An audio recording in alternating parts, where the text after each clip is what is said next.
આખી દુનિયા કેરિયરની પાછળ દોડી છે, કેરેક્ટર પાછળ કોઈ દોડતું નથી. અને તમે પણ શું શીખ્યું છે? કેરિયર બનાવો, કેરિયર બનાવો, કેરિયર. અને કેરેક્ટરના ભોગે કેરિયર. વર્તમાન કાળમાં કેરેક્ટર કેન્દ્રમાં તો નથી, પરિધિમાં પણ નથી. ઠીક છે, સ્કૂલની અંદર હજી થોડી ઘણી મર્યાદા હશે, એની વયની પણ મર્યાદા છે. આવતીકાલે કોલેજમાં જશે, તમારી શાળામાંથી કોલેજમાં જનારાને તમે શું કહેશો? હું આજે અહીંયા બેઠેલા શિક્ષક શિક્ષિકાઓ પાસે એટલી અપેક્ષા રાખું છું, 10મા ધોરણથી 11મું ખરું તમારી શાળામાં? 8 જ છે, 8 પ્રાઇમરી સ્કૂલ છે, બરાબર છે. 8માંથી ભલે એ જ્યારે બહાર નીકળે, એ 8મા ધોરણના સ્ટુડન્ટ શિક્ષકોને કહું છું, તમે એક દિવસ એમને બોલાવો, બેસાડો.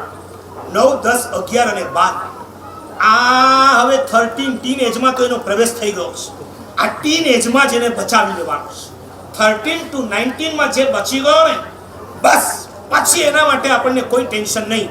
જે બગાડ થાય છે ટીનેજર્સમાં થાય છે. 13 to 19 માં 8મામાં આવે એટલે લગભગ 13 માં આવી ગયો કહેવાય. આ ટીનેજમાં પ્રવેશેલા બાળકોને એક દિવસ તમે કહો તો આવતીકાલે તું 9th અને 10th ને ક્રોસ કરીશ, 11th અને 12th ની સ્કૂલમાં પછી તમે કોલેજમાં જશો. વર્તમાન કાળમાં કોલેજ એટલે જાણે લવ કરવાના અડ્ડા બની ગયા છે. કોઈને ભણવું નથી, કોઈને ભણવામાં ઇન્ટરેસ્ટ નથી. એ 12 વર્ષ સુધી તમારી જેલમાં જાણે રહ્યો હોય અને જેલમાંથી છૂટ્યા હોય ને એવું મુક્ત પંખીની માફક.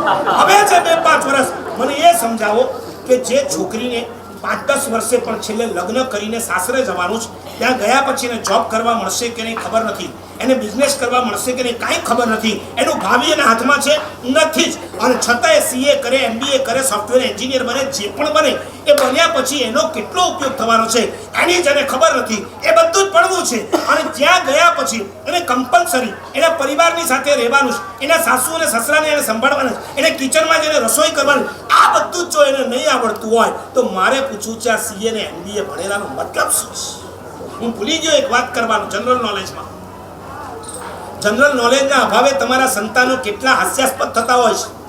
છોકરી ભણેલી ગણેલી ને માએ કીધું બેટા જાઓ ટમાટર લઈ આવો, અને ઓલી બજારમાં ગઈ લારીવાળાને કે ટમાટર कैसे दिया? 50 રૂપિયા કિલો દે દો. અને પ્લાસ્ટિકની થેલીમાં ટમાટર નાખ્યા. બીજી લારી પર પહોંચી, એને કીધું કે ખરબૂજા, તરબૂચ હોય ને, તરબૂચ બહુ મોટા લાલ તરબૂચ જોયા. માએ કીધું તું બેટા સારા હોય તો લઈ લેજે, સીઝન હતી તરબૂચ નહીં. ખરબૂજા कैसे दिया? ले लो 25 રૂપિયા. અને 25 રૂપિયામાં મોટું તરબૂચ મળી ગયું. અને ઓલી ટમાટરની થેલી ખુલ્લી રાખીને ઊભી રહી. લારીવાળાને કે ડાલો इसमें तो बोलो तो डाले नहीं, नाखे नहीं.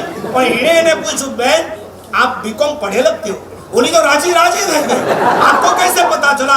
ऐसे पहले टमाटर लिया, उसके ऊपर खरबूजा डाल दिया, इससे पता चला कि आप बीकॉम पढ़े लगते हो. आटला पुअर ઘણી વખત તો તમારા દીકરા દીકરીઓ આલિયા ભટ્ટ કરતા પણ બેહદ લાગતા હોય.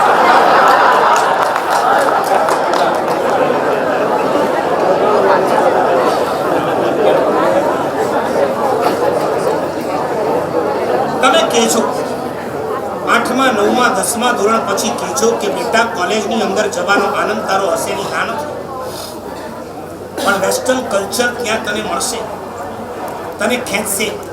તને પણ ઈચ્છા થશે હવે હું ટાઈટ જીન્સ અને શર્ટ ને શોર્ટ્સ ને બધા પહેરીને નીકળું, પણ એની તને ખબર નથી કે આ પહેર્યા પછી કે આવી સ્ટાઇલ અપનાવ્યા પછી તારા કેરેક્ટરની અંદર કેટલું મોટું ગાબડું પડી જશે.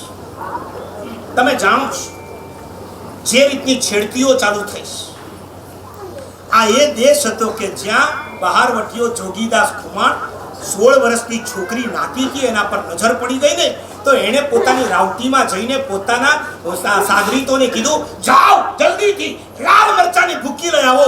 અને લાલ મરચાની ભૂકી લાવ્યા પછી આ જોગીદાસ ખુમાણે 2 હાથે પોતાની આંખમાં લાલ મરચાની ભૂકીઓ નાખીને કીધું લે જોવું તું ને, તને બહુ જોવાની ઈચ્છા થઈ છે, લે જોતો જા. એમ નાખતો ગયો, ચીસો પાડતો ગયો. આ એ દેશ છે કે જ્યાં બહારવટિયા પોતાની આંખમાં એક પાપ થઈ જાય તો લાલ મરચાની ભૂકીઓ નાખતા હતા. એ દેશમાં અત્યારે એવું સાંભળવા મળે છે ખુદ શિક્ષક પોતાની વિદ્યાર્થીની સાથે પ્યાર કરતો.